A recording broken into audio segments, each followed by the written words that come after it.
Hello, I'm Mehr-un here at Birmingham Metropolitan College. I'm the recruitment advisor here at BMet, and I'm currently undertaking the Level 3 Team Leader Apprenticeship. Hi, my name is Paul McCall. I'm the Business Development Manager here at BMet, and I've recently completed a higher apprenticeship in management.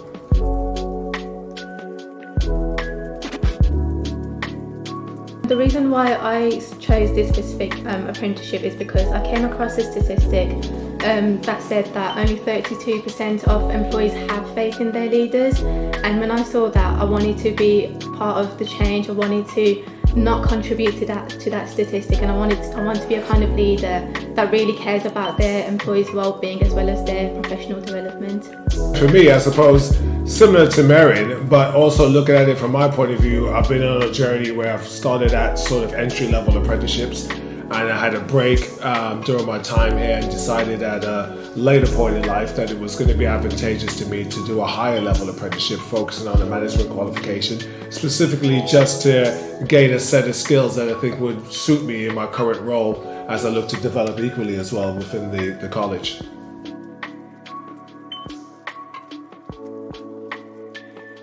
So you don't have to go down the traditional route to achieve a higher qualification. You can do an apprenticeship and it's completely free for you. You don't have to worry about student loans or anything like that. Paul, what do you think? Yeah, I agree. And I think also it's the fact that, like you said, you're in the workplace, you're earning your living while you're gaining a qualification. Mm-hmm. The good thing is it's accessible. Your employer gives you the support that you need, and it's part of your professional development.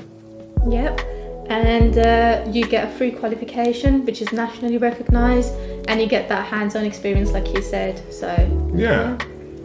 And there's obviously opportunities for progression onto higher apprenticeships as well, which is what I suppose we'll discuss as we go through this. As well as a full-time job, so you can choose to stay on with your employer after you've completed the apprenticeship. True.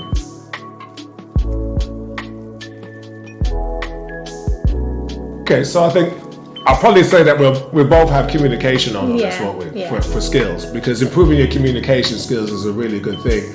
I don't know about you, man, but from my point of view, the improving my communication skills was more around being able to be adaptable to people that are at sort of at the higher end of sort of the employment ladder in terms of dealing with directors and people that were more influential within a business, but equally being relatable to some of the claimants and candidates that we speak to who are looking for opportunities. So it's being able to improve your communication skills, I think, is one. Would you agree with that one? Definitely. The obvious one being leadership skills. So I don't think I had much knowledge in that sort of area, and this apprenticeship has given me not just the knowledge but also the experience of being a leader, so which is useful, and you can use that anywhere you go.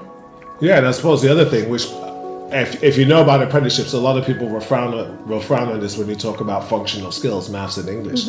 Now, even though we have qualifications already for maths and English, actually it's being able to apply it to your particular apprenticeship. And I think that's important to realize that if you're talking about English, a certain language that you use and so how you become relatable. And I think the apprenticeship helps you at any level to do that. And equally it's maths, because people think when you say maths, right, it's just like basic maths. But actually, no, it could be anything from calculating figures on a spreadsheet, probably, to what we've done before, or it could be working out various courses with programs and different projects as well, right? So I mean, that's going to be a benefit as well. Yeah, and you're constantly improving on your English skills, your IT skills.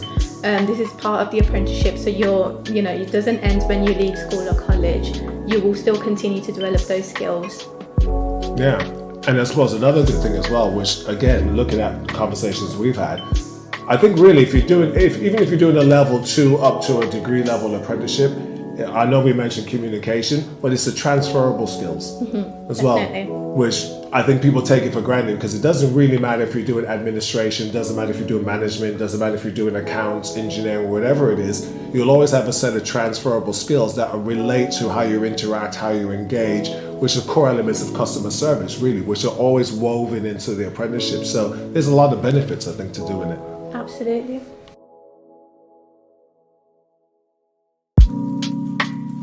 Okay, misconception, right? How many times have we heard that apprentices or people looking to become apprentices think they have to pay?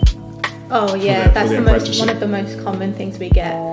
The other one is probably, I always get candidates asking me, am I too old to apply? Our apprenticeship's only for school leavers. No, it's not. It's available to everyone and anyone, and we encourage people of all ages to apply.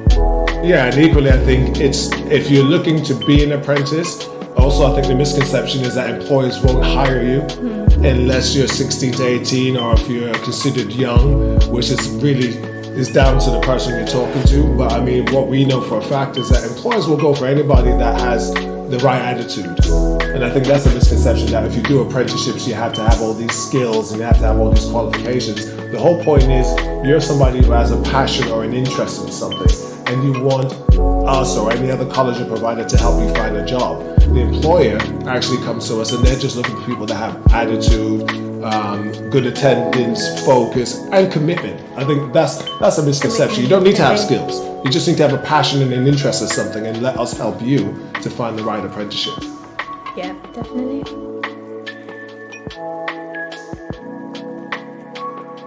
I think we probably could both agree, right? If you want to do it and you're interested in it, find out about it. And I think right now, equally, we've come across a lot of people that when they approach us, they don't really know what apprenticeship they want to do. And I think the best thing you can do is ask for advice, ask for some guidance. Let us, BMet, or maybe other colleges and providers have that initial conversation with you. Work out a couple of areas that you might be interested in first.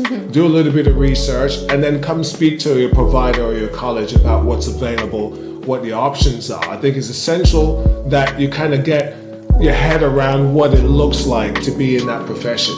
And then once you've done that, it's then up to who you choose to go to as a provider to then help you find the employer. And the other benefit, I think, as well to this would be the fact that, and I'm sure I might have robbed this from you, Mehr-un, I hope not, but I'm sure it's one of those things that if you've got no skills, we mentioned it earlier, don't let that deter you from doing an apprenticeship. You know, it's really about taking you from point A to point B. It's about taking you on a journey and getting you some qualifications. And equally, this is a great way to do it, because a lot of people might use this as an alternative sometimes if they're not in a financial position to go to university, if they're not financially in a position to study full time. This is a great option to allow you to earn some money, earn a living, but also gain some good qualifications, which is what we mentioned at the beginning. What do you think? No, you've definitely covered everything. You know, like Paul said earlier, if you want to find out more and see what support is available, I'd recommend getting in touch with us on apprenticeships@bmet.ac.uk or calling us on 0121 362 1122. Yeah, and we'll try our best to support you. And equally, again, you don't necessarily have to come to us, but we think we're best suited to be able to give you the support and guidance that you need. And all we can say is good luck. You know, if it's something you want to do, you've seen Mehr-un talk about how she's done her or continue to do her team level qualification. And you've got me on the other side of the spectrum where I've done a few qualifications. I'm a little bit older and I've decided to come back into the apprenticeships to do a higher level qualification. So that shows you, in essence, by looking at this, that it works. And it doesn't matter if you're entry level, it doesn't matter if you're higher level. It's about finding what's right for you and getting that sort of support you need to make the right decisions. But best of luck.